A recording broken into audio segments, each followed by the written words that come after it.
တုတ်ကိုအဓိကထားပြီးတော့ဟောမှာဖြစ်တယ်မာဂဏီယတုတ်ကိုဖွင့်တဲ့အထက်ကထာကသုဒ္ဓနိဗ္ဗာန်အထက်ကထာလို့ခေါ်တယ်သုဒ္ဓနိဗ္ဗာန်အထက်ကထာဓမ္မပဒမှာလည်းပဲမာဂဏီယဝတ္ထုနဲ့ပတ်သက်ပြီးတော့ထိဇလံပါတယ်ဓမ္မပဒမှာဆိုတဲ့မာဂဏီယဇလံနဲ့ဒီသုဒ္ဓနိဗ္ဗာန်အထက်ကထာမာဂဏီယတုတ်ကိုဖွင့်ဆိုတဲ့သုဒ္ဓနိဗ္ဗာန်အထက်ကထာမှာလာတဲ့မာဂဏီယဇလံအနည်းငယ်လေးကွဲပြားခြားနားမှုလေးတော့ရှိတယ်။ဘာလို့ဒီလိုကွဲတာတော့လို့မေးကောင်းမေးကြလိမ့်မယ်။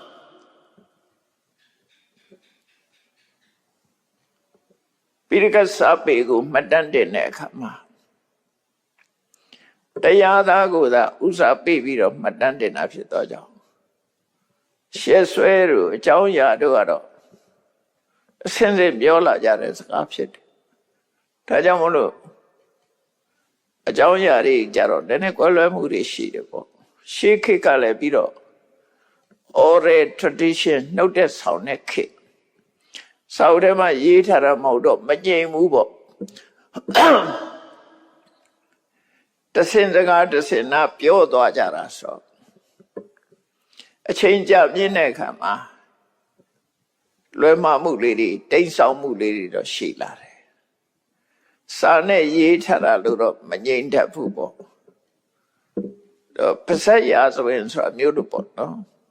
။ပါဠိရာဇဝင်ကစာထဲမှာတိတိကျကျရေးထားတာမဟုတ်ပဲနဲ့တစင်တကာပြောသွားကြတာတွေကြတော့ပိုးရလိုရာဆိုတော့ရှိနိုင်တယ်ပေါ့အဲ့တော့ထေဂရာတွေကများသောအားဖြင့်တော့လက်ဆင့်ကမ်းတဲ့အကြောင်းအရာတွေရှင်းလင်းပြောပြတဲ့အကြောင်းအရာတွေဖြစ်တော့အထေဂရာကိုအတိပ္ပယ်ဖွင့်ဆိုပြီးတော့ဇလံဇကွက်နဲ့ပြောတဲ့ဆရာကများတယ်တူရဲ့နှုတ်ထွက်မဟုတ်ဘူးဒါကြောင့်မလို့မတန်းတင်တဲ့အခါမှာမတူတာလေးတွေရှိတယ်ပေါ့ဒါသိအရေးကြီးတဲ့အချက်တော့မဟုတ်ဘူးတရားကြတော့အဲ့လိုမဟုတ်ဘူးတိတိကျကျမတန်းတင်ကြတာဖြစ်တယ်ဇလံဇကွက်ကတော့တော့ကြည့်ဥစားပေးတာမဟုတ်တော့ကွယ်လွယ်မှုတွေရှိတဲ့နောက်ထပ်အထက်ကရာအသစ်ပြုတာရှမဘုရကောသသာသနာနှစ်1000လောက်မှာအထက်ကရာဟောင်းတွေကိုပြန်ချုပ်ပြီးတော့အနှစ်ချုပ်ပြီးတော့ပြန်ရေးတာပေါ့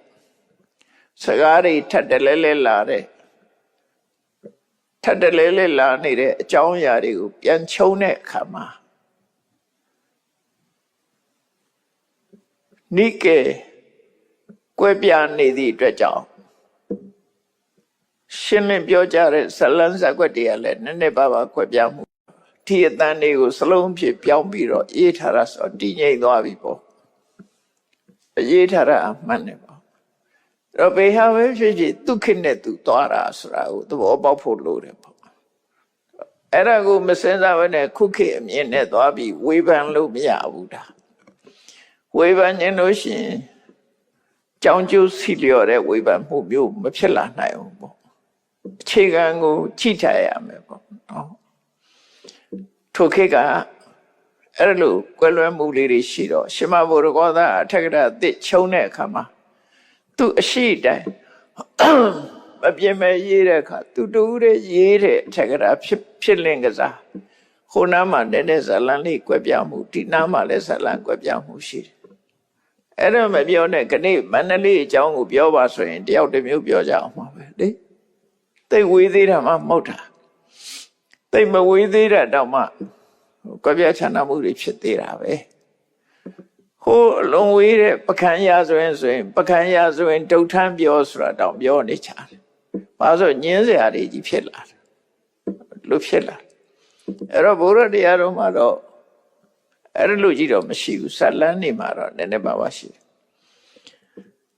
အဲ့တော့ဒီမာဂဏီယတုတ်နဲ့ပတ်သက်ပြီးတော့တုတ်တနိဗ္ဗာန်မှာအထက်ကရာမှာဖွင့်တဲ့ဇလန်းလေး ဓမ္မဝရမှာဆိုတဲ့ဇာတ်လမ်းလေးနဲ့ခတ်ဆင်စဉ်ဖြစ်တော်လဲပဲ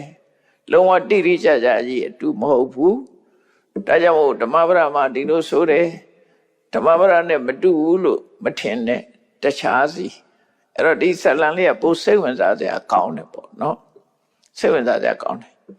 အဲ့တော့ဒီမာဂဏီရဲ့ဇာတ်လမ်းလေးကိုအရင်ပြောပြမယ်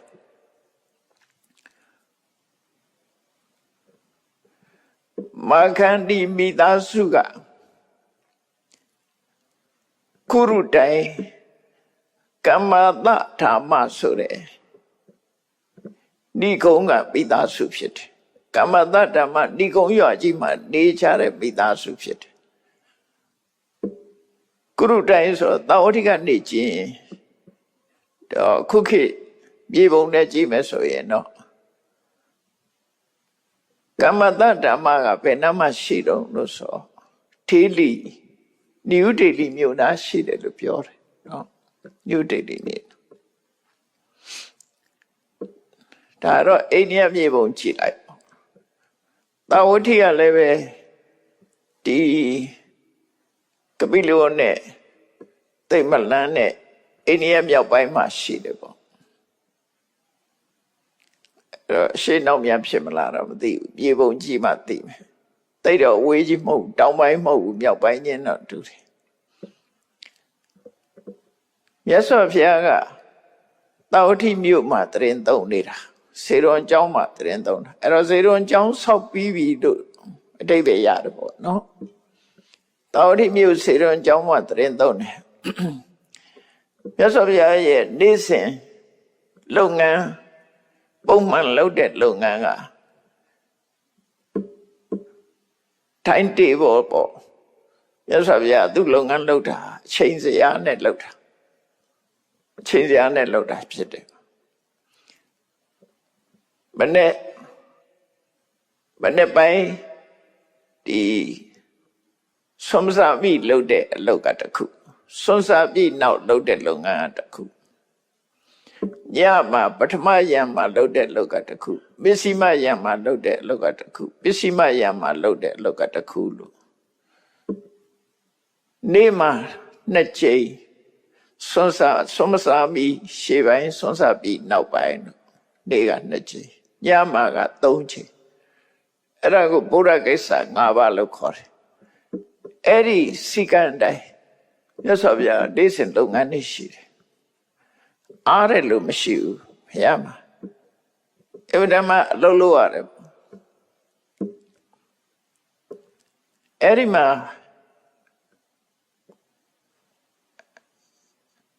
ညလုပ်တဲ့အလုပ်နဲ့မနဲ့ပိုင်းလေးမှာလုပ်တဲ့အလုပ်ည3ရံရှိတဲ့ထဲမှာဒီပစ္စည်းမယံမှာလုပ်တာနဲ့ပထမယံမှာလုပ်တဲ့အလုပ်တခြားအလုပ်တွေကခွဲထားပြီးတော့ကိုယ်ပိုင်အလုပ်ကလေး2ခုရှိသေးတယ်။ဘာလုပ်လဲဆိုတော့ညနေချိန်ဆိုလို့ရှိရင်မြတ်စွာဘုရားစัจ java လာတစ်ခုလုံးကိုသဗ္ဗညုတဉာဏ်ကွန်ရက်နဲ့ဖြန့်ကျက်ပြီးတော့ကြည်တယ်။မနေ့စောစောမိုးတောက်ချိန်မှာတခါသဗ္ဗညုတဉာဏ်နဲ့လောကကြီးတစ်ခုလုံးကိုအာယုံပြုတ်ပြီးတော့ကြည်တယ်ပေါ့နော်။အဲ့ဒီလုပ်ငန်း2ခုကအမြဲလုပ်တယ်လို့ပြောတယ်။တာမန်လူတရားဟောတဲ့အလုပ်မဟုတ်တာသူကိုယ်တိုင်ဘာလုံးမလဲဆိုတဲ့လောကကြီးကိုကြည့်တဲ့အလုပ်ဟာတနေ့ကို2ချိန်ကြည့်တယ်ပေါ့မပြတ်မကွက်ကြည့်တယ်ညနေပိုင်းကြည့်တာတစ်ချိန်မနေ့မိုးတောက်ချိန်ဆိုတာတစ်ချိန်မိုးတောက်ချိန်ဆိုတာဘယ်ချိန်နှုံးဆိုလို့ရှိရင်အာယုံမတက်မီရှေ့ကလင်းရောင်ကြီးလေးမလာခင်အဖြူရောင်လေးကအရင်လာတယ်မနေ့စောစောထိုင်တွေ့လိုက်မယ်နော်မှောင်းနေတဲ့အမှောင်ကရော့ကြပြီးတော့အဖြူရောင်တန်းလာတယ်ငှက်ကလေးတွေစအောလာတယ်အရှိလောကရကိုကြည့်မယ်ဆိုရင်တော့နေထွက်တဲ့ပုံစံမရှိသေးဘူးအလင်းရောင်မရှိသေးဘူးအနီရောင်မလာသေးဘူးအဲ့ဒီချိန်လေးကိုပစ္စုတသမယလို့ခေါ်တယ်မိုးတော့ချိန်အဲ့ဒီချိန်ပွင့်တဲ့ပန်းကိုမိုးတော့ပန်းနော် မိုးတောက်မိုးလင်းတဲ့အထိပ္ပယ်ကိုပြောတာအဲ့ဒါအရုံမဟုတ်သေးဘူးနော်အရုံတက်တယ်ဆိုတာကနေထွက်တော့မဲ့ရှေးပြေနမိတ်ရှေးလောကရမှာအနီရောင်လေးပေါ်လာတာမှအဲ့ဒါမှအရုံလို့ခေါ်တယ်အရုံဆိုတာဘာဟုတ်ခေါ်တာတော့ဆိုအနီရောင်လေးကိုခေါ်တာဒါမိုးလေဝသကင်းစင်ပြီးတော့ကောင်းကင်ကြည်လင်းနေတဲ့အချိန်ခါမျိုးမှာဆိုရင်တော့မြင်နိုင်တယ်ပေါ့နော်ဒိန်နေရှိရင်တော့လည်းဒီပုံစံမမြင်နိုင်ဘူးပေါ့အဲ့တော့အရုံတက်တယ်ဆိုတာလည်းသူ့နေရာနဲ့သူပဲအဲ့တော့သူ့နေရာနဲ့သူလိုက်ရမှာအရုံဆိုတာတပြိုင်နဲ့တက်တာမဟုတ်ဘူးလေမြန်မာပြည်မှာတက်တဲ့အရုံနဲ့အိန္ဒိယနိုင်ငံမှာတက်တဲ့အရုံကမတူနိုင်ဘူးလေအိန္ဒိယကတနအီနောက်ကျတယ်ဗမာပြည်ကတနအီစောတယ်တခါဂျပန်နဲ့ဆိုရင်2 နာရီခွဲလောက်နောက်ကျတယ်ဟိုက2 နာရီခွဲလောက်စောတယ်နေဝင်ဒီထွက်ကိုအဲ့လောက်กว่าတယ်ပေါ့နော်အမေရိကန်နိုင်ငံမှာဆိုရင် East Coast ကနေပြီးတော့ West Coast မှာ3 နာရီกว่าတယ်နေဝင်နေထွက်ချိန်3 နာရီกว่าအဲ့တော့ရုံတက်တာလည်းกว่าတယ်အဲ့တော့တန်ဃာတွေဆွမ်းစားချိန်ကလည်းပဲသူတိတာနဲ့သူတတ်မှတ်ရတာဖြစ်တယ်ပေါ့နော်မြန်မာပြည်မှာနေပြီးတော့အမေရိကန်ချိန်သွားစားလို့ပဲရအောင်မြန်မာပြည်မှာနေမြန်မာစံချိန်နဲ့ပဲစားမှာပဲဖြစ်တယ်လိမ်မြန်နဲ့သွားတဲ့အခါတစ်ခါဟိုခက်ခဲကြုံတာလေးတွေရှိတယ် International ထိပ်လိုင်းရောက်သွားလို့ရှိရင်အချိန်ကဝုန်းစုပြောင်းသွားတာရှိတယ်ကောင်းကင်ကြီးမှာအဲ့တော့ထားတော့အချိန်ကသူ့ချိန်နဲ့သူသတ်မှတ်ရဗမာပြည်အချိန်ကတစ်မျိုးတော့ဗမာနဲ့အမေရိကဆို23 နာရီလောက်กว่าတယ်23 နာရီကျော်ဗမာနဲ့ဂျာမနီတို့အင်္ဂလန်တို့နဲ့ဆို4 နာရီခွဲလောက်กว่าတယ်ဗမာက4 နာရီခွဲစောတယ်ဟိုက4 နာရီခွဲနောက်ကျတယ်အဲ့လိုပေါ့နော်သူစံတော်ချိန်နဲ့သူပဲအဲ့ခုဒီစားရတဲ့ပါရမအိန္ဒိယစံတော်ချိန်လို့မှတ်ရမယ်အိန္ဒိယမှာဖျားပွင့်တာဆိုတော့အဲ့ဒီဒေသရဲ့စံတော်ချိန်ညနေဆိုရင်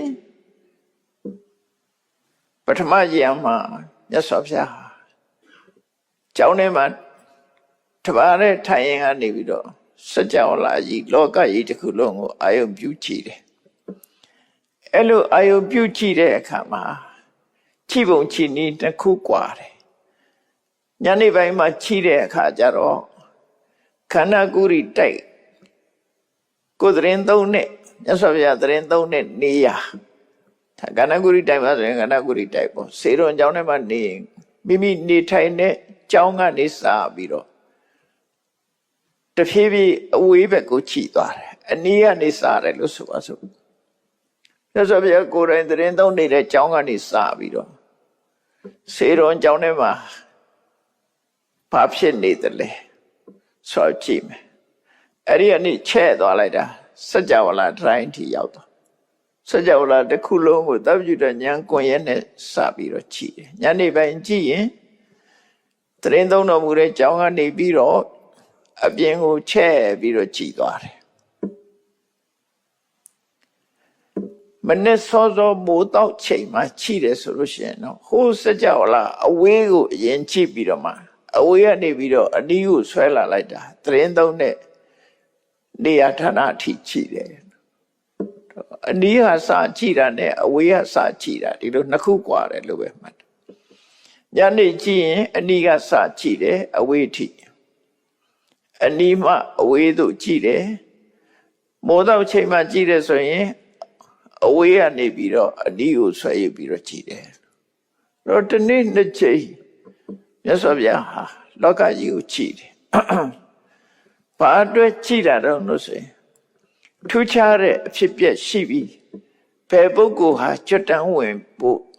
စုပန်ခဲ့တယ်လဲဘယ်ပုဂ္ဂိုလ်ကိုထူးထူးခြားခြားတရားဟောဖို့ရှိတယ်လေလူတိုင်းကဒီလိုစုပန်ခဲ့တာမှမဟုတ်တာ နော်တို့ဟာတွေအများကြီးရှိတဲ့ထဲမှာထူးခြားတဲ့ပုဂ္ဂိုလ်တွေလွတ်မသွားအောင်ကြည့်လိုက်တယ်အဲ့တော့တာဝတိမြို့မှာနေရင်ကနေကြည့်လိုက်တော့မနေ့ပိုင်းကြည့်လိုက်တာ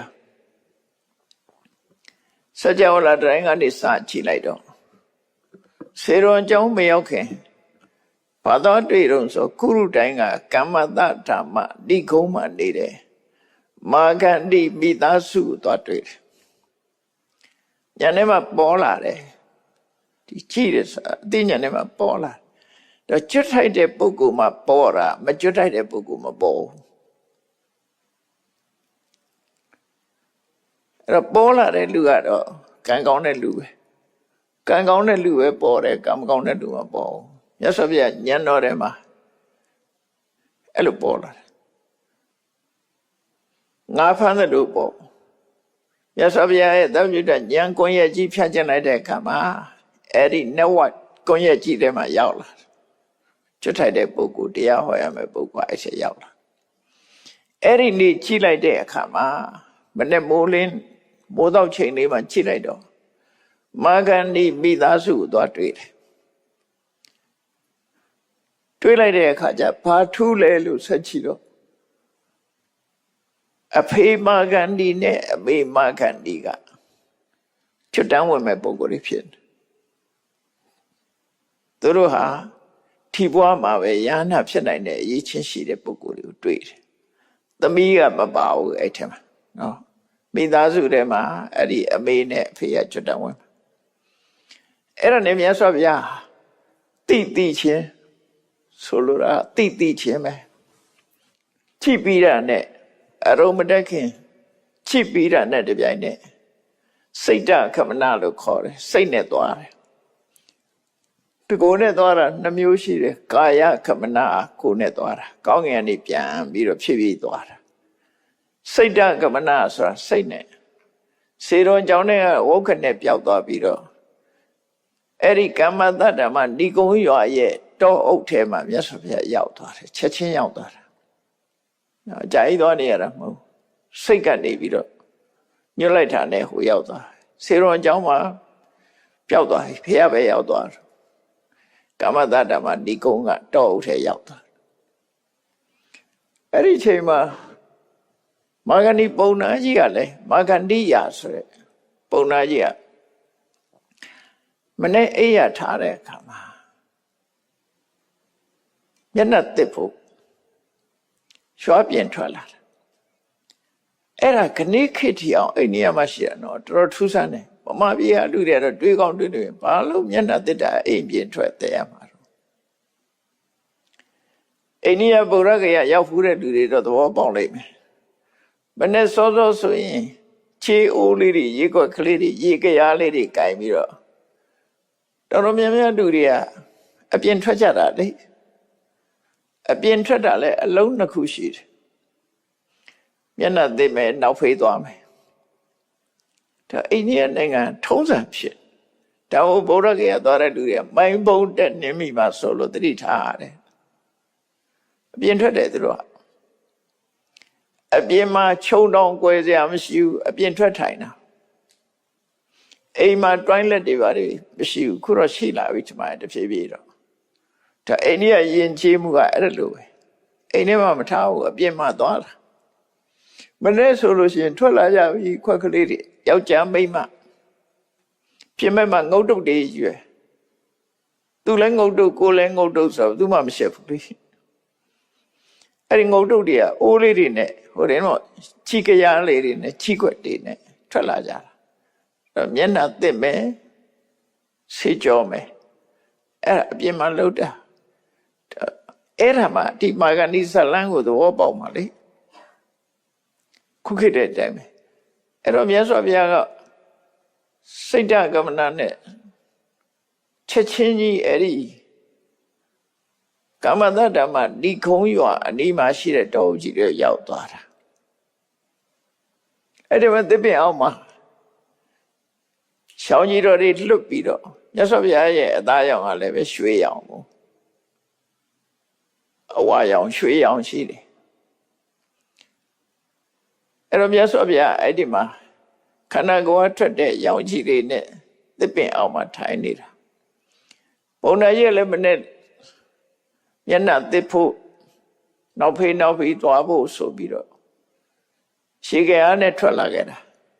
မြတ်စွာဘုရားမြင်လိုက်တယ်သူကသစ်ပင်ကလင်းတောက်မြင်လိုက်တဲ့အခါကျတော့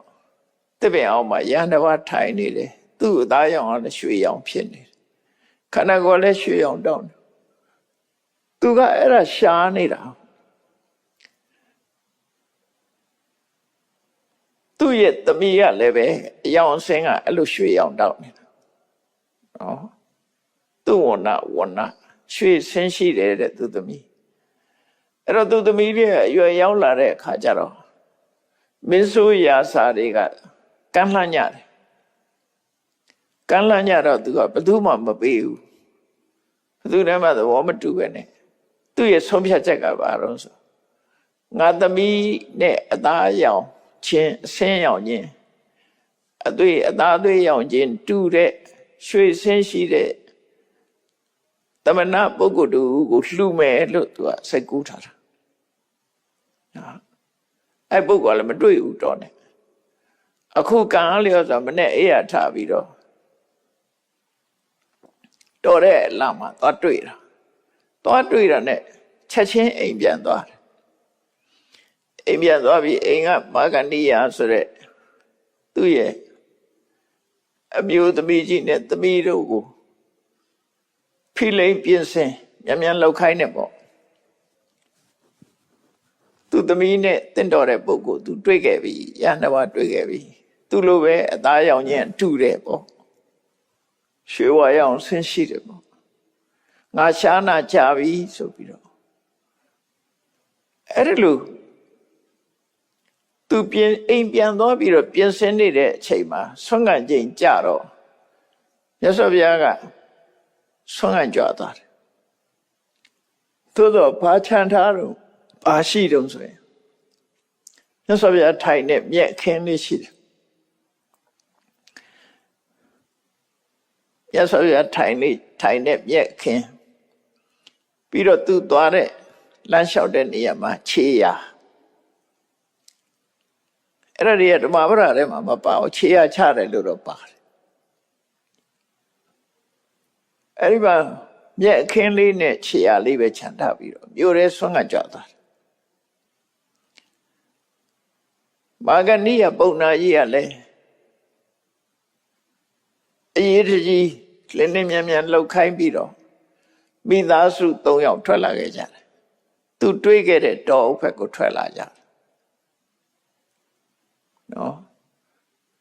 ထွက်လာတော့မြတ်စွာဘုရားကမြို့တဲ့အဲ့ဒီဏီကုန်းရွာတဲ့ရောက်ပြီးတော့ဆွမ်းခံပြီးတော့ဆွမ်းဖုံးပြီးတော့ဘုရားကိုယုတ်တည်းမတွေ့ဘူးဟိုကြည့်တဲ့အခါမတွေ့ဘူးဘာတွေ့တော့ဆိုမြတ်စွာဘုရားထိုင်သွားတဲ့မြက်ခင်းလေးကိုတွေ့တယ်အဲ့ဒါတွေ့လိုက်တာနဲ့မာဂဏိယဆိုပုံနေမကြီးอ่ะသူတို့ပညာတတ်တွေပဲလေဝိရကျမ်းကိုတစ်ဖက်ကန်းကတတ်ထားတဲ့ပုဂ္ဂိုလ်တွေဆိုသူကအခင်းကြည့်ပြီးတော့အကဲခတ်လိုက်တာဟာထိုလာရင်ကိစ္စတော့ပြီးမှမဟုတ်ဘူးဒီခင်းကတမန်ဒီမြက်ခင်းပေါ်မှာထိုင်နေဒီခင်းပေါ်ထိုင်တဲ့ပုဂ္ဂိုလ်ဟာကာမဂုဏ်စိတ်ရှိတဲ့ပုဂ္ဂိုလ်မဟုတ်ဘူးကာမဂုဏ်ချမ်းသာခံစားမှမဟုတ်ဘူးအဝတ္တမြင့်မြတ်တဲ့သူတော်စင်ဖြစ်တယ်အဲ့တော့လာရင်ကိစ္စတော့အောင်မြင်မှာမဟုတ်ဘူးလို့ပြောတော့ပုံနာကြီးကမကြိုက်ဘူးမာဂဏိယပုံနာမကြိုက်မင်းကလည်းကွာမင်္ဂလာရှိရမယ့်အချိန်မှာဘာရိလာပြောနေတာတော့မင်္ဂလာမရှိတဲ့စကားမပြောစမ်းမှနဲ့သူသမီးအတွက်နေရာချပေးခြင်းတော့အိန္ဒိယမှာအဲ့ဒီပြဿနာခဏထိရှိတော့မယ်သမီးမွေးထားတဲ့မိသားစုတော့ခေါင်းခဲပြီးသားအောင်မေတော့သားမွေးတဲ့လူကဒူးနံနေလို့ရတယ် dowry system ဆိုတာသူတို့စီမှာရှိတယ်နော်သမီးအိမ်တော်ပြုဖို့အတွက်အဖေလုပ်တဲ့လူကအလုံးစီစဉ်ရတယ်သူတို့က dowry system အဲ့ဒါအကုန်လုံးဟာဗမာပြည်နဲ့မတူဘူးအဲ့တော့ဗမာပြည်နဲ့မတူတော့ဗမာလို့အတွေ့မတွေ့နဲ့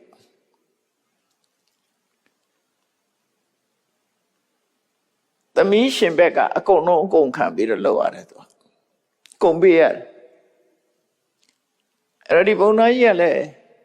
မာဂန္ဒီယပုံနာနဲ့မာဂန္ဒီယပုံနေမှရေးတော့မှာတက္ကမကြီးကတော့အေးဆေးဆေးပဲတက္ကကြီးကခေါင်းပူနေထီသမီးလေးအိမ်အောင်ရသားချဖို့တသူမှတောင်းဖြစ်နေတာပေါ့နော်ဒါအိန္ဒိယရဲ့ထုံးစံအဲ့တော့သူကပြောလိုက်တယ်ထို့လိုက်ရင်ကိစ္စပြီးမှမဟုတ်ဘူးဆိုမင်းကလည်းမင်္ဂလာမရှိတဲ့စကားမပြောစမ်းပါနဲ့ငါတို့ကမင်္ဂလာယူပြီးတော့ထွက်လာတာဆိုတော့ခုနကဒီနာထိုင်နေတာအခုပဲသွားလဲခုနဒီနာလျှောက်ကြည့်တဲ့အခါဘာတွေ့ပြန်တော့ဆိုခြေရသွားတွေ့တယ်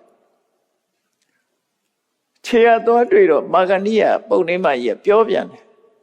ဟာပုံနာဒီခြေရဒါသူ့ခြေရဖြစ်တယ်ဟုတ်ပြီ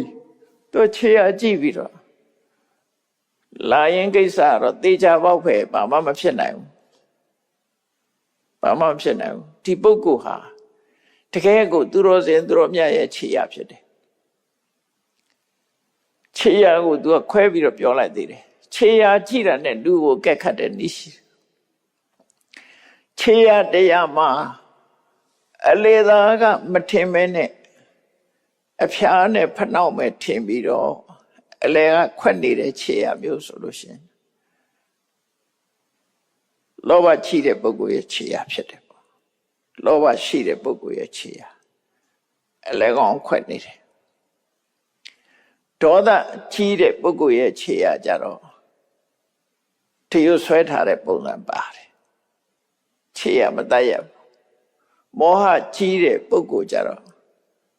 မစင်မကျင်နင်းထားတဲ့ပုံစံပေါ်တယ်ပေါ့ခြေရဟာ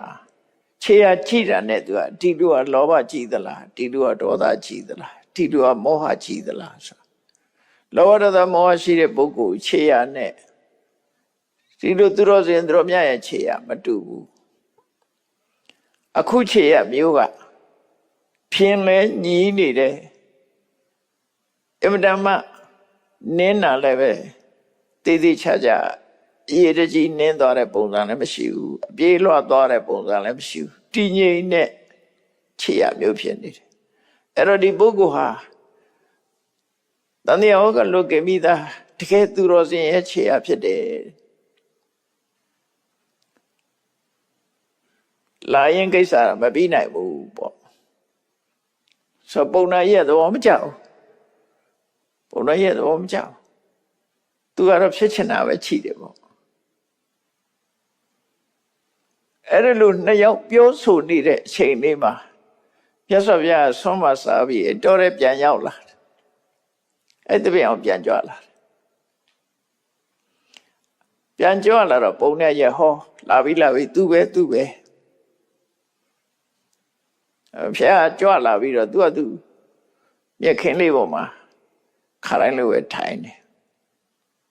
အဲ့မှာပုံနာကြီးအတက်တရောတွေ့ပြီဆိုပြီးတော့လက်ထဲမှာရေကရာလည်းပါတယ်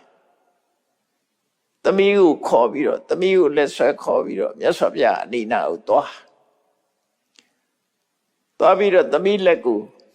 တစ်ဖက်ကကင်ထားပြီးရေကရာကတစ်ဖက်ကကင်ပြီးတော့မြတ်စွာဘုရားကိုလျှောက်တယ်သူသမီးကိုရေစက်ချလှူမှာပေါ့ဒီလိုပဲနော်အလုံးကျွေးပြုစုဖို့အတွက်သမီးကိုလှူမယ်ရေကရာနဲ့ဒါဒီအထက်ကရာမှာရေးထားအထီတိုင်းရေးထားတာနော်ဗာလိလိုရေးထားဒီပုံစံနဲ့ရေးထားအဲ့သူကပို့စိတ်ဝင်စားစရာကောင်းတယ်မြက်ခင်းရဲ့ခြေရရဲ့ဓမ္မပဒမှာတော့ခြေရပဲပါတယ်မှတ်တယ်ဒါဒီဇလန်လေးကဒီသုတ္တနိဗ္ဗာန်မှာရေးထားတဲ့ဇလန်လေးကပို့ပြီးတော့သူကဝါကြတယ်အဲ့ဒါလို့လှူမယ်လို့ရှေ့ဆက်ချပြီးတော့ဖယားနာလာပြီးတော့နှုတ်ကနေပြီးတော့ဒီသမီးလေးဟာရှင်ဘုရားနဲ့ပဲတင့်တော်တယ်ပေါ့ရှင်ဘုရားကိုလှုပ်ကြွေးပြုစုဖို့လှူဒါန်းပါရစေဆိုတဲ့စကားပြောတော့ မြတ်စွာဘုရားကစက္ခုံတရေချတာပြီသူ့ကိုလမ်းမကြည့်ဘူးထိုင်နေပြီးတော့ပုံနာကြီးကိုပြောတဲ့သဘောမဟုတ်ဘူးသူကသူပြောတဲ့သဘောနဲ့ဘာပြောလိုက်တော့ဆိုဒိဋ္ဌဝါနတဏံအရတိန်ရကင်းစနာဟောတိသံတော်အပိမေထုနတမေခိမေဝိဒံမုဒ္ဒကရိတပုံနံပါရပိနံတံဖုတိတုံနာအိစေဆိုဒီစကားလေးကိုပြောလိုက်တာအဲ့ဒါပုံနာကြီးကိုပြောတာလည်းမဟုတ်ဘူးသူကသူပြောလိုက်တဲ့စကားပေါ့နော်ပုံနာကလှူမလွတ်လို့တဲ့အချိန်လေးမှာသူ့နှုတ်ကနေပြီးတော့မြတ်စွာဘုရားရဲ့နှုတ်ကနေထွက်ပြီးပြောလိုက်တာတဏှာအရတိရခာတို့မနမင်းကြီးမှာသမီးသုံးယောက်ရှိတယ်တဏှာတဲ့အရတိတဲ့ရခာတဲ့မနသမီးတွေဆိုဝတ္တဝတိနတ်ဘုံကလာတာကိုအဗဓမ္မချောအဗဓမ္မလှတယ်နတ်သမီး၃ယောက်ကမြတ်စွာဘုရားအစာပလတတ္တဟာမှာအစာပလမှာတရင်သုံးနေတဲ့အချိန်မှာလာရောက်ဖျားရောက်သွေးဆောင်မှုတဲ့သူတို့ကအဲ့ဒါနဲ့ပတ်သက်မြတ်စွာဘုရားပြောတာအေးတဏှာတို့ရတိတို့ရကတို့ဆိုတဲ့နတ်သမီး၃ယောက်တွေ့တုန်းကတောင်မှပဲအတူတကွနေခြင်းနဲ့စိတ်ဆန္ဒမဖြစ်ခဲ့ဘူးတဲ့တလောက်ချောတလောက်လှတဲ့နတ်သမီးတွေတွေ့တော့ကတော့အတူနေခြင်းနဲ့ဆန္ဒမဖြစ်ခဲ့ဘူးတဲ့ခိမေဝိထံမုဒ္ဒကရိတပုံနာမုဒ္ဒဆိုတာကျင်ငယ်ကရိတဆိုတာကျင်ကြီးကျင်ငယ်ကျင်ကြီးနဲ့ပြည့်နေတဲ့ဒီမဂဏိယဆိုတဲ့ကလေးမလေးနဲ့ဘယ်လိုလုပ်နေခြင်းစိတ်ရှိမှာတော့တဲ့ပါရပိနံတံဖုတိတုံနာအိစီခြေတော်နဲ့တောင်မထေ့ခြင်းဘူးတဲ့အတူတကွနေဖို့ဆိုတာအဝေးကြီးတဲ့ဒါသူပြောလိုက်တာဖေ။သူတို့မကြည့်ဘူးကိုယ့်ကိုပြောလိုက်တာအေးပါရပိနံတံဖုတိတုံနာအိစီခြေတော်နဲ့တောင်မထိကြမှာဘူး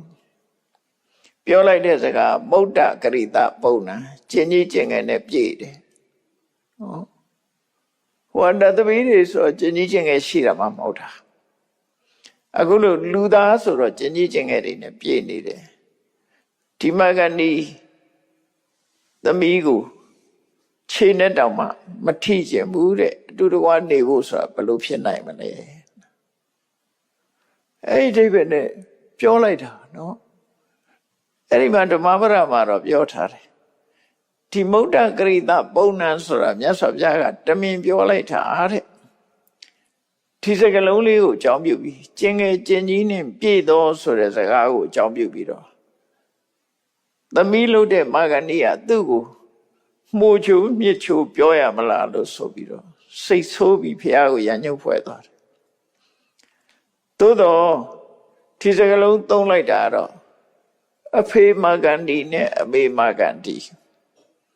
ပုံနာကြီးနဲ့ပုံနေမကြီးတို့အတွက်တရားရဖို့ဖြစ်သွားတယ်လို့ဒီလိုဆိုတယ်ဒါပေမဲ့ဒီသုတ်တံမှာတော့အဲ့ဒါနဲ့တရားရတယ်လို့မပါဘူးနော်ဒါကမြတ်စွာဘုရားကဒီဟောလိုက်တာပဲဖြစ်တယ်အဲ့ဒီကွင်းဆက်ကလေးတွေတော့မတူတာလေးတွေရှိတယ်အဲ့တော့အဲ့လောက်လေးနဲ့တရားရသွားတာမဟုတ်ဘူးနော်ပုံနာကြီးကလည်းပညာတတ်ကြီးကိုပုံနေမကြီးကလည်းပညာတတ်တယ်အဲ့လောက်လေးနဲ့သူတို့တရားရသွားတာမဟုတ်တော့အခုလိုမြတ်စွာဘုရားပြောလိုက်တဲ့စကားကိုပုံနာကြီးကသူ့သမီးကိုရှည်စင်သွန်လောင်းပြီးတော့သမီးကိုမြတ်စွာဘုရားရဲ့ခြေရင်းအလုတ်ကျွေးဖြစ်လှူမယ်လို့ပြောတဲ့အချိန်လေးမှာမြတ်စွာဘုရားအထိအတန်ထုတ်ပြောလိုက်တာအဲ့ဒီစကားကိုထုတ်ပြောလိုက်တဲ့အခါကျတော့ပုံနာရဲ့မိကုန်းနေမိလာတယ်အဲ့မိကုန်းနေပြီးတော့မြတ်စွာဘုရားဟောတဲ့တရားကြားနာမှသူကအနာဂတ်ယဟနာဖြစ်တာဟုတ်နော်တရားမနာပဲနဲ့ဖြစ်တာခုချိန်တရားမှမနာသေးတာမြတ်စွာဘုရားကသဘောတရားပဲပြောပြတာရှိသေးတယ်လေအဲ့ဒီကမ္မတဓမ္မဒီကုံကတူတွေကအဲ့ဒီခေတ်ကအဲ့ဒီခုရုတိုင်းဆိုတာရာသီဥတုမတန်ကောင်းတယ်ရာသီဥတုကောင်းတယ်စားရည်စားကောင်းတယ် ဒါကြောင့်အဲ့ဒီကလူတွေကဉာဏ်ထက်မြက်ကြတယ်ဒါကြောင့်တတိပဋ္ဌာန်သုတ်ကိုအဲ့ဒီမှာဟောတယ်လို့ဆိုတာပဲကုရုတိုင်းကမ္မတဓမ္မနိခုံးမှာမြတ်စွာဘုရားသို့သောအဲ့ဒီမှာရင်ဟောတာလို့ဒီလိုပြောလို့တော့မဟုတ်ဘူးဒီမဟာသတိပဋ္ဌာန်သုတ်ကိုတခြားနေရာမှာလည်းပဲမဟာသတိပဋ္ဌာန်သုတ်ကြီးတော့ထားလိုက်တတိပဋ္ဌာန်နဲ့ပတ်သက်တဲ့သုတ်တွေကတခြားနေရာမှာဟောတာတွေရှိပါတယ်ရှိတယ်ဒီမဟာသတိပဋ္ဌာန်သုတ်ဆိုတာကြတော့အဲ့ကမ္မတဓမ္မမှာဟောတာဖြစ်တယ်အဲ့ဒီကလူတွေနဲ့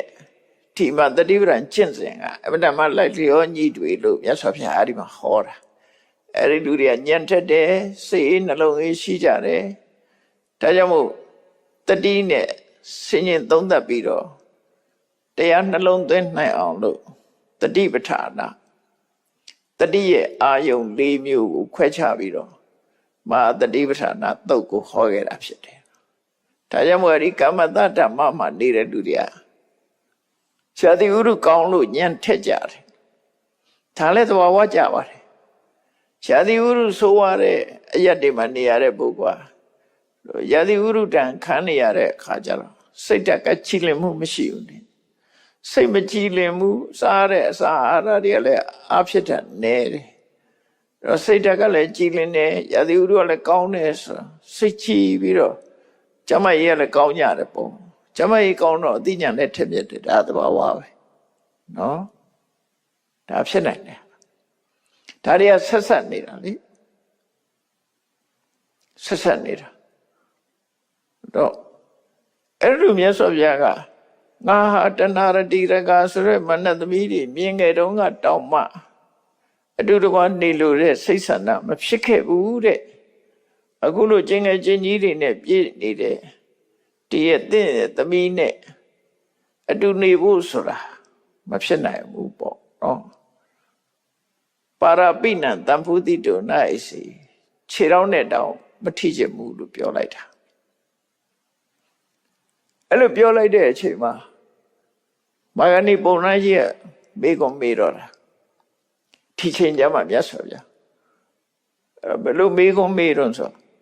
ဣတာတိတံစေယရဏနာဣစတိနာရိနရေတိဟိပဟုဟိပဋ္ဌိတံ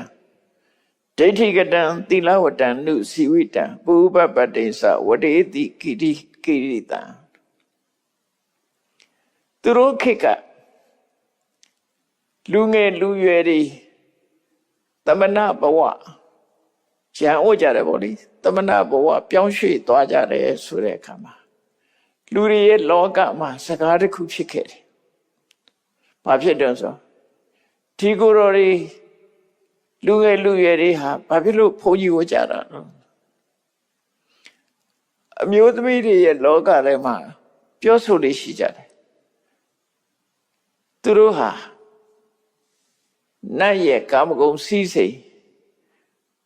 အခုကပြောမယ်ဆိုလို့ရှိရင်ဘုန်းကြီးဝပြီးတော့နောက်ဘဝကျတော့နတ်သမီးတစ်ထောင်အချမ်းရနဲ့နေရမယ်ဆိုတာမျိုးပေါ့နော်အဲ့ဒီလိုပုံစံပေါ့ခုတချို့ဘာသာတွေမှာလည်းအဲ့ဒါမျိုးရှိတယ်လေအဲ့တော့ဒီလိုသင်္ကန်းဝတ်ပြီးတော့မြတ်သောအကျင့်ကိုကျင့်လိုက်မယ်ဆိုရင်နောက်ဘဝမှာဒီထိတဲ့တာတဲ့ကာမဂုဏ်အာယုန်နေနဲ့နေရတယ်ဆိုရအတွေးလူတွေမှာခေါ်ကြရှိကြတယ်အဲ့ဒါရှိအဲ့ဒါကြောင့်မလို့သူကမေးတာနရိန္ဒေဟိပဟုဟိပဋ္ဌိတံမင်းပေါင်းမင်းဆိုးရာစာပေါင်းများစွာကသူသမီးကိုလိုချင်လို့ကန့်လန့်နေကြတာအများကြီးပဲတဲ့နော်မာဂဏိကိုလိုချင်လို့ကန့်လန့်နေကြတာအဲ့ဒါကိုရှင်ဘုရားကမလိုချင်ဘူးပြောရုံနဲ့မကောက်သူတို့ကြားတဲ့သတင်းကနတ်သမီးကိုလိုချင်လို့သင်္ကန်းဝတ်တယ်ဆိုတာလေအခုသူကကြိုတင်ပြီးပြောလိုက်တယ်လေတဏှာရတိရကဆိုတဲ့နတ်သမီး၃ယောက်တွေ့တော့ကတောင်းအတူတူကနေလို့တဲ့စိတ်ဆန္ဒမဖြစ်ခဲ့ဘူးဆိုတော့အဲ့တော့ဒီကိုယ်တော်ကနတ်သမီးလိုချင်လို့တရားကျင့်တာမဟုတ်တော့ဘူးလူရဲ့ နတ်သမီးတောင်မလို့ချင်ဘူးအခုလူလောကကအမတန်ချော့အမတန်လှတဲ့အမျိုးသမီးယရနာကိုလည်းသူကမလို့ချင်ဘူးဖြစ်နေတယ်အဲ့တော့သူဟာဘယ်လိုအယူဆမျိုးရှိတယ်လဲဆိုတာသူမေးတာပဲအဲ့ဒါနော်သာသဘာဝကြရတယ်လူတွေကထင်နေတာနတ်သမီးလို့ကျွန်တော်သင်္ကန်းဝတ်ကြတယ်လို့ထင်တယ်အဲ့တော့မြတ်စွာဘုရားပြောလိုက်တာရာဂတဏှာရတိရာဂတို့တွေ့တော့တောင်းပါပဲသူကအတူနေဖို့ဆန္ဒမရှိခဲ့ဘူးလို့ပြောလိုက်တဲ့အခါကျတော့အဲ့ဒီအတွက်ဝတ်တာလည်းမဟုတ်ဘူးအခုလူလောကကသမီးကိုပေးမယ်ဆိုတော့လည်းလက်မခံဘူးဒါဖြင့်သူ့အယူဆသူ့ဘဝကဘယ်လိုဟာတော့ဆိုမေးတာအဲ့တော့မေးတဲ့ထင်မယ်ဒိဋ္ဌိကတံသီလဝတ္တံနုစီဝိတံဘဟုပပတိသဝဒေဟိကိရိတံအဲ့တော့လူကာမဂုဏ်လည်းမကြိုက်ဘူးနတ်ကာမဂုဏ်လည်းမကြိုက်ဘူးဆိုတော့လူတွေမှာရွေးချယ်စရာဒီတစ်ခုပဲရှိတယ်လေသူတို့မှာနော်လူကာမဂုဏ်ခံစားခြင်းခံစားမခံစားခြင်းနတ်ကာမဂုဏ်ခံစားဒီနှစ်ခုပဲရှိတာအခုကဒီနှစ်ခုစလုံးသူကညင်းပယ်တယ်ဆိုတော့ဘယ်လိုဟာတော့ဒိဋ္ဌိကတံသူ့ရဲ့အယူဆရှင်ဘုရားရဲ့အယူဆဘယ်လိုလဲအယူဝါဒဘယ်လိုလဲသီလဝတ္တံကိုချင်းသီလကဘယ်လိုဟာလဲရှင်ဘုရားလိုက်နာကျင့်သုံးတဲ့ကျင့်စဉ်ကဘယ်လိုဟာလဲရှင်ဘုရားရဲ့အသက်မွေးဝမ်းကြောင်းကဘယ်လိုလဲဘဝပပတိစ္ဆာ lifestyle ဆိုတော့ဘဝရဲ့အနေထားဘယ်လိုလဲဒီမေကွန်လေးကိုမေးလိုက်တယ်နော်တော့နတ်သမီးလည်းမလို့ချင်ဘူးလူရဲ့သမီးကညာယရနာကိုလည်းမလို့ချင်ဘူးဆိုဒါဆိုရင်ကိုရောအယူဆဘယ်လိုဟာလဲပြောပါအောင်ဘယ်လိုယူဝါဒရှိတာလဲရှင်ဘုရားရဲ့ဆောင်းတိန်နဲ့သီလဘယ်လိုဟာလဲလိုက်နာကျင့်သုံးတဲ့အကျင့်တရားကဘာလဲဘယ်လိုနည်းနဲ့အသက်မွေးတာလဲဘယ်လိုဘဝမျိုးလဲလို့ဆိုတာကိုရှင်းပြတာမှာဒါဘုံနာရစာမေးဒါဟုတ်တယ်နော်ဘုန်းကြီးတို့တွေကငယ်ငယ်တုန်းကတည်းကဗုဒ္ဓဘာသာအတွေးခေါ်တွေနဲ့ရှိနေလို့ဒါပေးခွင့်မဖြစ်ဘူးဘုန်းကြီးတို့ဆိုရင်နော်ပေးခွင့်မဖြစ်ဘူးမှတ်မိသေးတယ်အမေရိကန်မှာ1994ခုနှစ်ကအမေရိကန်မှာတစ်နှစ်နေဘူးတယ်အမေရိကန်မှာနေတော့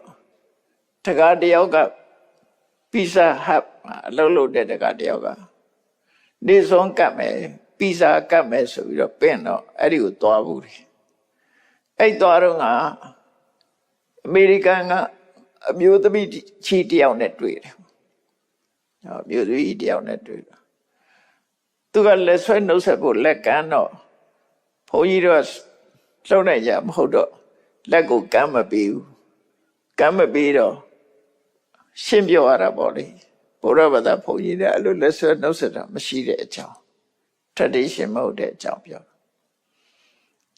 အဲ့လိုပြောတော့သူကလည်း tradition ဆိုတော့လိုက်နာတဲ့အနေနဲ့သူလည်းပြန်ရုပ်တယ်ပေါ့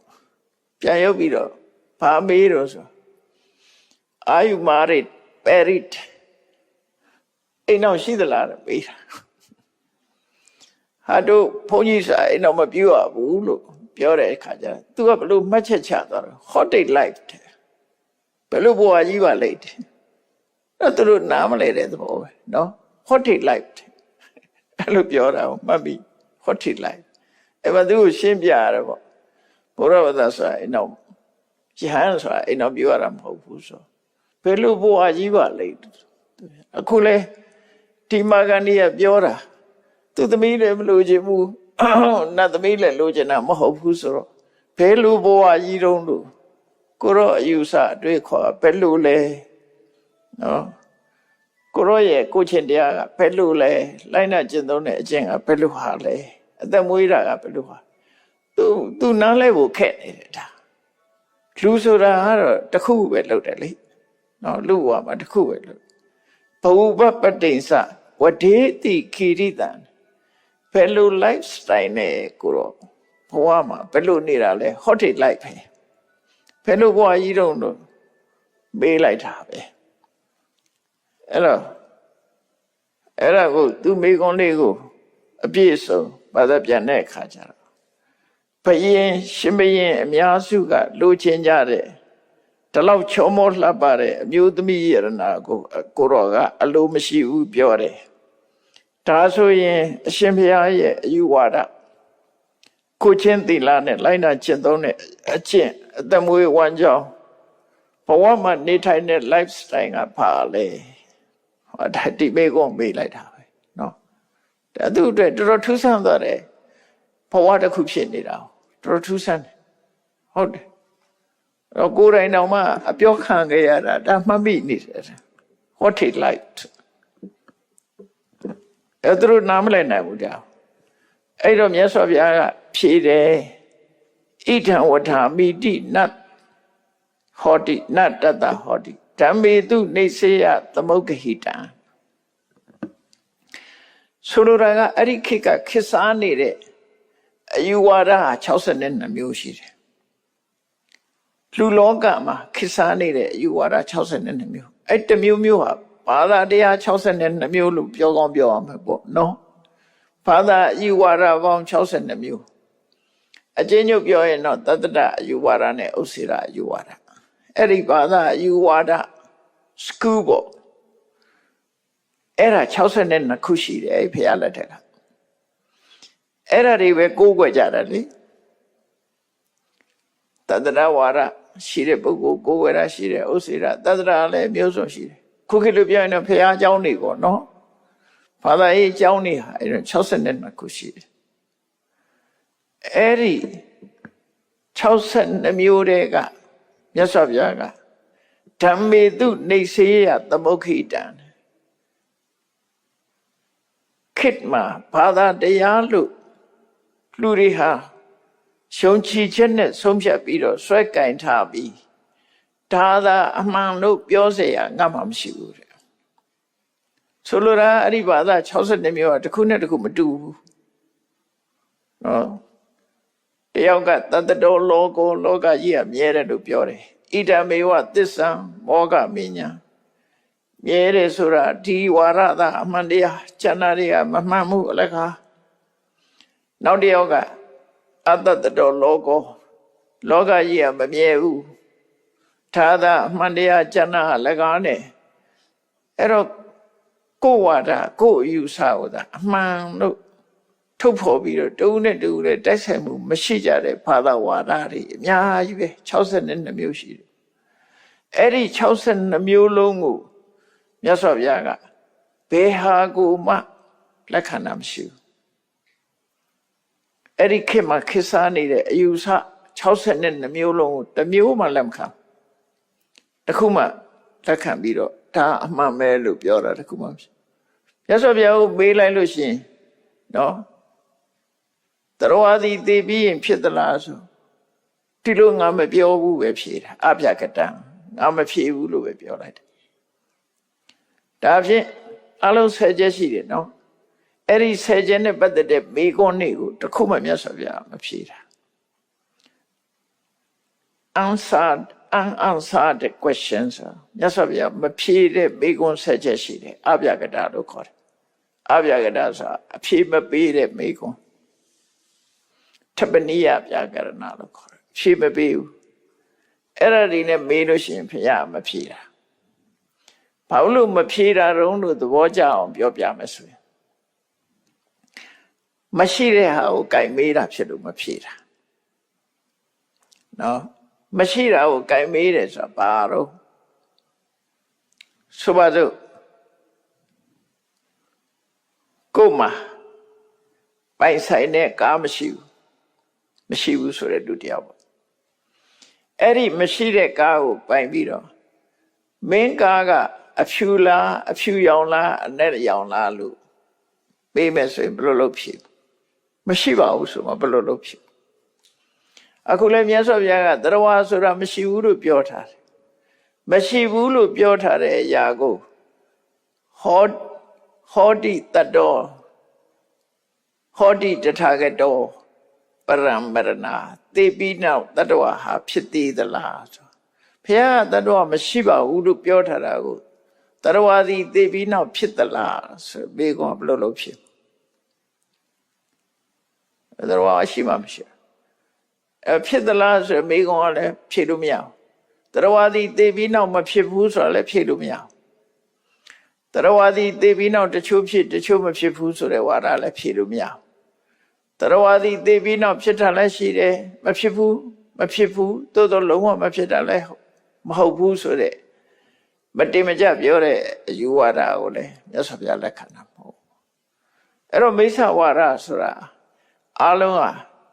မှန်ကန်မှုမရှိလို့သူတို့ဟာတော့တထစ်ချယူဆပြီးပြောနေတယ်အဲ့ဒါတွေနဲ့ပတ်သက်ပြီးဣထံဝဒာမိတိနတ္တတဟောတိငါအဲ့ဒီ62မျိုးတွေကဒီတစ်ခုတော့ငါကြိုက်တယ်အဲ့ဒီတစ်ခုကိုငါလက်ခံပြီးတော့ဒါဟာဧကံလို့ပြောရမယ့်ဟာတစ်ခုမှမရှိဘူးလို့ပြောတယ်မိစ္ဆာဝါဒနဲ့ပတ်သက်ပြီးသူအမှန်တရားအနေနဲ့လက်ခံတာတစ်ခုမှမရှိဘူးတဲ့ဘာဖြစ်လို့လက်မခံတာတော့ဆိုပသင်္စဒိဋ္ဌိသူအနုဂဟယအဲ့ဒီမှားယွင်းတဲ့အယူဆတွေပေါ့ရဲ့အပြစ်အနာစာတွေတွေ့တယ်မဟုတ်တာတွေလွဲမှားနေတာတွေရှင်းအောင်မခိုင်ကြီးတာတွေအဲ့ဒါတွေတွေ့နေတယ်ပေါ့အဲ့ဒီလိုအပြစ်နာစာတွေတက်အတွေးအမြင်များတာဖြစ်ပြီးတော့ဥမာမဲ့ဘာနဲ့တူတော့ဆိုသင်္ငုတ်ကြီးကိုတရေကြီးလို့ပြောပြီးတော့ညင်းနေကြတယ်လို့ဖြစ်တယ်အသင်္ငုတ်ကသင်္ငုတ်ပဲသင်္ငုတ်လို့မမြင်နိုင်မနဲ့တရေတယောက်ကဘလူးတယောက်ကတဆေးနဲ့အမျိုးစုံပြောနေကြတယောက်ကမျက်လုံးပြူးကြီးနဲ့တယောက်ကရှာတွဲလဲနဲ့ဆိုအမျိုးစုံကိုယ့်အကိုစိတ်ထင်ရပြောနေကြတာတခုမှမဟုတ်ဘူးအဲ့မဟုတ်တာတွေကိုမှားနေတယ်ဆိုတဲ့အပြစ်နာစာတွေကိုတွေ့လို့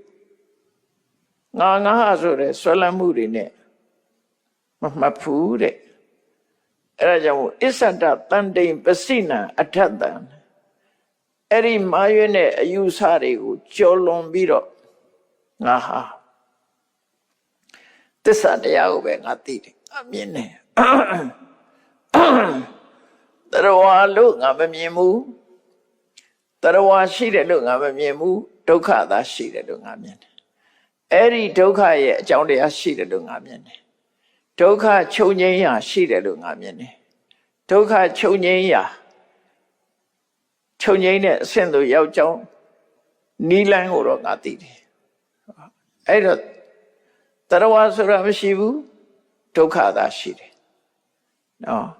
အဲ့ဒီဒုက္ခချုပ်ငြိမ်းတာလည်းရှိတယ်ဒုက္ခနဲ့ဒုက္ခငြိမ်းတာဒီတစ်ခုပဲရှိတယ်ပေါ့အဲ့တော့ဒုက္ခဖြစ်ကြောင်းတရားကသမှုရိယဒုက္ခချုပ်ငြိမ်းမှုရောက်စေနိုင်တာနိလန်းကမက္ခအဲ့ဒီသစ္စာ၄ပါးကိုပဲငါဟာပိုင်းခြားသိပြီးတော့အစ္ဆဒတန်တိအထတံအဲ့ဒါကိုကြည့်လိုက်တဲ့အခါတရားဝါအနေနဲ့လုံးဝမမြင်မဲနဲ့ဒုက္ခဆိုတာတခုပဲသိပြီးတော့အဲ့ဒီဒုက္ခကိုသိခြင်းကြောင့်ကိုယ်မှာပူပန်တဲ့အစွဲလန်းတွေတခုမှမရှိဘူးမှားယွင်းတဲ့အမြင်တွေတခုမှမရှိဘူးတကယ်အမှန်တရားကိုသိသည့်အတွက်ကြောင့်အစ္ဆဒတန်တိတဲ့စိတ်ထဲနှလုံးထဲမှာငြိမ့်သွားတယ်အေးချမ်းနေတယ်ဘာလို့ပူလောင်တာခုနအတွေးတွေကြောင့်ပူလောင်တာတရားဝါဒီသေပြီးနောက်ဖြစ်တယ်ဆိုရင်ဟာအဘွားကောင်းစားဖို့ကြိုးစားရအောင်သေပြီးနောက်မဖြစ်ဘူးဆိုလဲဒီဘွားဆင်းရဲခံနေတာတွေမလုပ်ဘူးပေါ့နော်အဲ့ဒါလို့စိတ်ပူပန်စရာတွေဖြစ်နေတယ်အဲ့ဒါတွေကမြတ်စွာဘုရားကအဲ့လိုမဟုတ်ဘူးသစ္စာ၄ပါးတရားမှအခြားကိုမတွေ့တော့သစ္စာ၄ပါးတရားကိုအသိဉာဏ်နဲ့ရှင်းလင်းသိမြင်ပြီးတဲ့အခါမှာအစ္ဆဒတန်တိတဲ့ကိုယ့်ရဲ့အစ္ဆဒတဏ္ဍမှာသိရှိရတဲ့နိဗ္ဗာန်ဆိုတဲ့အငြိမ့်ထအဲ့တော့နိဗ္ဗာန်ကိုဒီနေရာမှာအစ္ဆဒတန်တိလို့မြတ်စွာဘုရားသုံးထားတဲ့ကလုံးလေးကိုတခြားကျူးဆိုင်ပြီးမှတ်သားဖို့လိုတယ်ပေါ့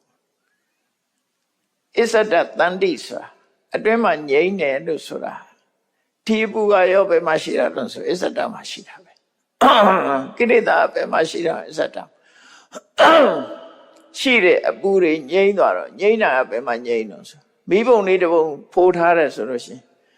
မိပူနေတာမိတောက်တာဘယ်မှာတောက်တာတော့အဲ့ဖိုးထားတဲ့နေရာတောက်တာ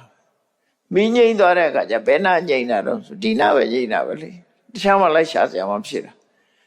ဖြောင်းလိုက်မီးလေးထွန်းတာတဲ့တောက်တော့ကလည်းဒီနာပဲငိမ့်တော့လည်းဒီနာပဲလေ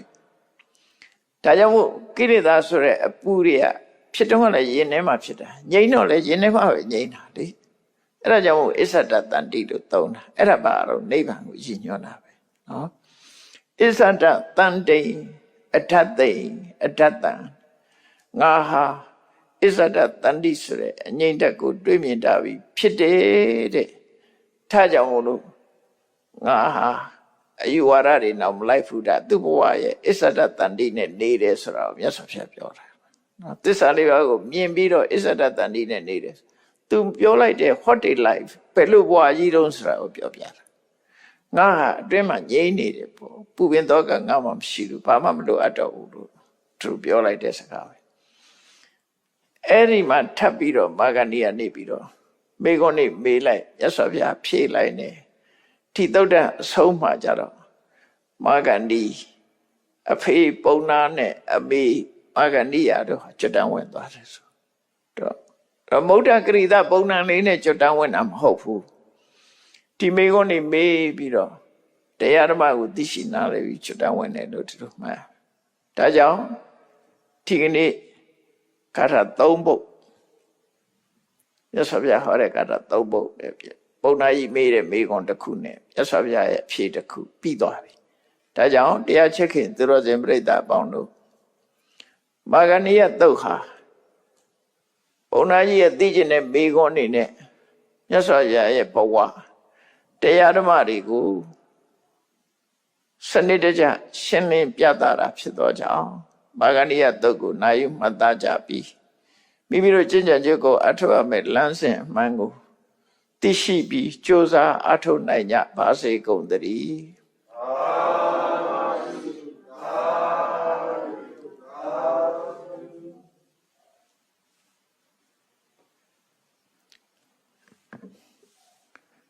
ရှိတဲ့ချာရှင်ဖရာဘုရားတပည့်တော်တို့သည်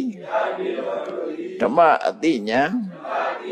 ရှားရှိမှသာလျှင်နိဗ္ဗာန်ချမ်းသာကိုမျက်မှောက်ပြုနိုင်ပါသောကြောင့်ဓမ္မအသိဉာဏ်ရှားရှိစေရန်ရှိသန်ကြလျက်ဓမ္မသဘင်ဆင်ကျင့်ပပြုလုပ်ကြ၍အမတဌာနဓမ္မဒါနတရားလှူတော်ကိုပေးလူကြပါကုန်၏တရားတော်မြတ်ကိုရွတ်သိလေးမြတ်စွာမမတ်သားသာ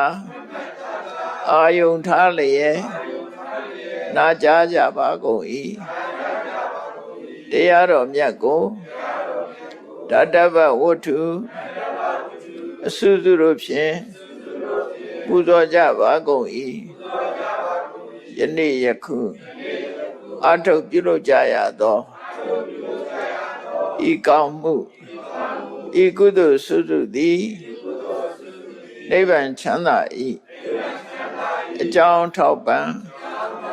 ဖြစ်ပါစေတည်းဤကောင်းမှု၏အဖို့ဘာကကိုအမိအဖအဖို့အဖွာဆရာသမားမှစပြီးကဘာသူကဘာသာလူနဲ့မြမတတ္တဝအများတို့အားအမြအများဝေငှပါကုန်၏ကုသိုလ်အမြကိုယ်စီရကြကုန်သည်ဖြစ်၍ကိုယ်စိတ်နှဖျားချမ်းသာကြသည်ဖြစ်ကြပါစေကုန်သတည်း